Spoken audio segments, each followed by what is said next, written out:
2020 सालापासून market yard उड्डाणपुलाची चर्चा आहे. 2020च्या बजेटमध्ये या पुलासाठी 13 कोटीचं बजेट मंजूर करण्यात आलं होतं. मात्र स्थानिक व्यापाऱ्यांच्या विरोधामुळे हे काही काळासाठी स्थगित करण्यात आलं होतं. मात्र यंदाच्या 2026-27च्या बजेटमध्ये पुन्हा एकदा या उड्डाणपुलासाठी 30 कोटींचं बजेट टाकण्यात आलं आहे. याला देखील स्थानिक व्यापाऱ्यांनी विरोध दर्शवला आहे. माझ्यासोबत काही स्थानिक व्यापारी आहेत. तर नेमकं हा उड्डाणपुलाचा विषय काय आणि त्याचा पार्श्वभूमी काय? मार्केट यार्डच्या इथे वखार महामंडळ चौकापासून ते चंद्रकांत गॅरेज पर्यंत अंदाजे 250 ते 300 मीटर हा एवढाच एक फ्लायओव्हरचं बजेट टाकण्यात आलेलं आहे बजेट पुस्तक मध्ये. 2020 ला हा बजेट होता 13 कोटी 25 लाख रुपये आणि आता नवीन बजेट त्यावेळी व्यापारी आणि मंत्र्यांनी स्थानिक मंत्री माननीय माधुरकाय मिसाळने विरोध केला होता आणि व्यापाऱ्यांनी विरोध केला, मार्केट कमिटीने विरोध केला होता, म्हणून तो रद्द झाला. तो रद्द झाल्यानंतर आता परत बजेट पुस्तक मध्ये याच फ्लायओव्हरला 30 कोटीचं बजेट पडलंय. म्हणजे कोणासाठी आहे हे आता पुणे नागरिकांनी ह्यांना विचारावं. आमचं महानगरपालिका एकच विनंती आहे की वखार जर आपल्याला हा फ्लायओव्हर करायचा असेल तर वखार महामंडळ पासून उचलून डायरेक्ट आई माता मंदिर चौक तिथपर्यंत घेऊन जावं, ज्यांच्यामुळे इथले स्थानिक व्यापारी आणि इथून मार्केट यार्ड पासून आई माता मंदिर पासून पुढे शांतीनगर परिसरात जाणाऱ्या गाड्यांना पण त्रास होणार नाही आणि व्यापाऱ्यांना पण त्रास होणार नाही.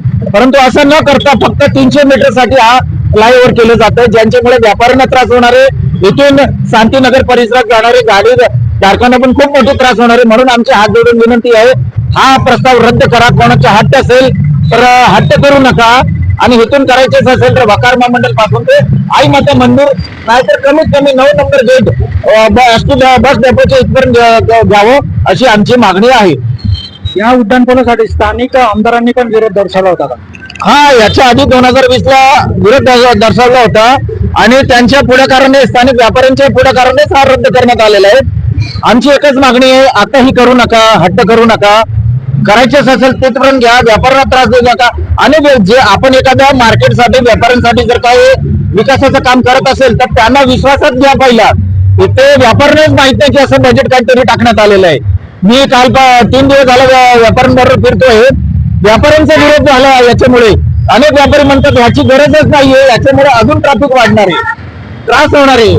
तर आमची विनंती आहे, जर हा रद्द नाही झाला तर पुणे शहर जिल्हा काँग्रेस कमिटी व्यापारी सेलच्या वतीने तीव्र आंदोलन करण्यात येईल आणि हा आम्ही कुठल्याही प्रकारे इथे फ्लायओव्हर होऊ देणार नाही, होऊ देणार नाही, होऊ देणार नाही.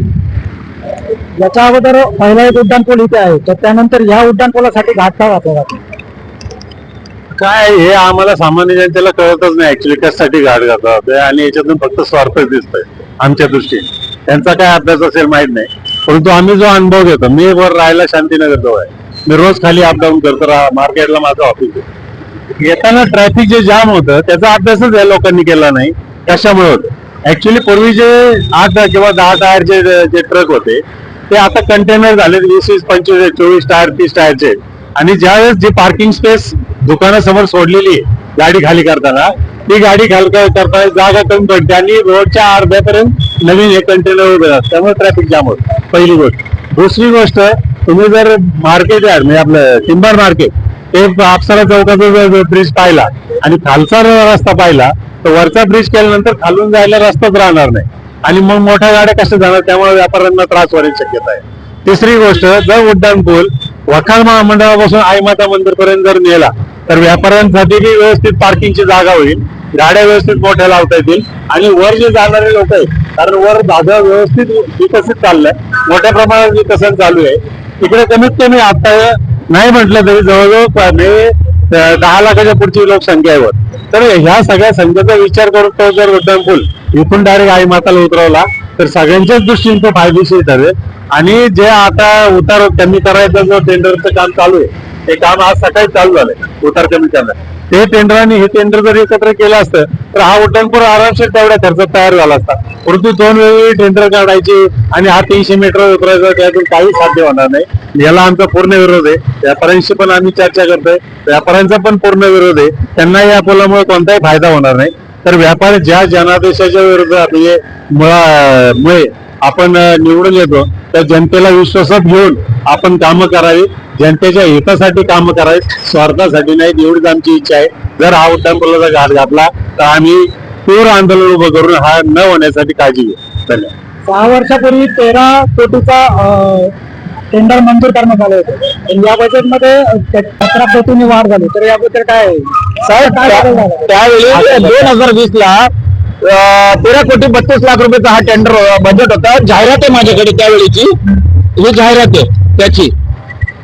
आणि 2026 ला हा 30 कोटी झाला आहे. महत्वाचं ह्यांना फ्लायओव्हर करायचंय की फक्त बजेट पास करून नागरिकांना त्रास द्यायचे, डबल पेक्षा जास्त. मग एवढं मोठं षडयंत्र काय आहे? म्हणजे ह्यांना टेंडर मधनं काहीतरी मलिदा काढायचंय का काय? अजून काय त्यांची इच्छा आहे का? तर आमची एकच मागणी, तुम्हाला काही करायचं करा, पण तो व्यापाऱ्यांना त्रास देऊ नका, स्थानिक नागरिकांना त्रास देऊ नका, इथून जाणारे वाहतूकधारकांना त्रास देऊ नका. हे बजेट एवढं वाढणं महानगरपालिकेचे पैशाचं उधळपट्टीच आहे. कर रुपी गोळा झालेल्या पैशाची उधळपट्टी आहे, बाकी काही नाहीये. एकूणच या होणाऱ्या उड्डाणपुलाला स्थानिक व्यापाऱ्यांचा तीव्र विरोध आहे. जर हा उड्डाणपूल झाला तर आम्ही मोठे आंदोलन उभे करू, अशी या व्यापाऱ्यांची मागणी आहे. प्रशांत श्री मंडुलकर, DCN पुणे.